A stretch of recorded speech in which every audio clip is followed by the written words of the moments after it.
আমি সাড়ে 12টার দিকে আমার 12টা 20-এর দিকে আমার নার্সে সিকিউরিটি গার্ডে রাখতেছে। আমি দেখছি ডাক্তার আমার বলছে শ্বাস প্রশ্বাস বন্ধ হয়ে গেছে না, শরীরে কোনো রেসপন্স দিতেছে না, মানে খুবই সিরিয়াস অবস্থা। আমি 10 মিনিট পরে আমি একটা সিরিয়াস করতে গেলে ডাক্তার বলে সিরিয়াস করতে গেলে আমি জানাইতেছি।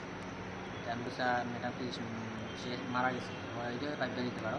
ম্যাডাম বাইরে সবাই বলে আমি হবো বুদ্ধ করে আমার এটা নিয়ে মারা গেছে। ঘটনাটা কবে হয়েছিল? ঘটনাটা হয়েছে তো শুক্রবার রাত্রে 10:30। কোন জায়গাতে হয়েছিল, কিভাবে হয়েছিল? মহাদেব টিলা এটা গাড়িয়ে বাইকে বাড়ি মারছে। তারা কোন জায়গাতে আইতেছিল? তারা মহাদেব টিলা মধ্যকণ্ঠের টিলা বেলতুলি যাওয়ার উনার যে স্বামী, উনার কি ঘটনাস্থলে মৃত্যু হয়েছিল? ঘটনাস্থলে দেখা স্পটে। আর উনার কবে মৃত্যু হয়েছে? সোমা দাস যে উনার মৃত্যু হয়েছে আজকে ভোর 12:30। উনার সঙ্গে তো মেয়েও আসিল। মেয়ের অবস্থা কিরকম? মেন তো পাওয়াটা তো ভেঙে গেছে আর হাতও ভাঙছে।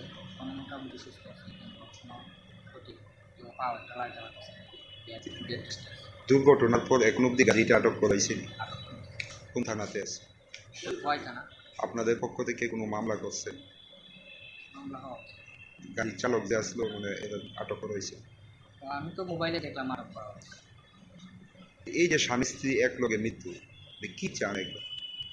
ওরা আমার বিভাগ নিয়ে আছে, তারা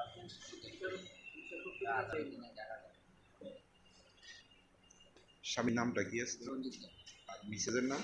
কুমার আর মেয়েটার নাম? দেবশ্রী বাড়িটা কোন জায়গায়? বাড়ি হচ্ছে বাইরে। উনি কি করতো এমনিতে? এমনিতে কাঠের কাজ করতো। ছেলে মেয়ে কয়জন?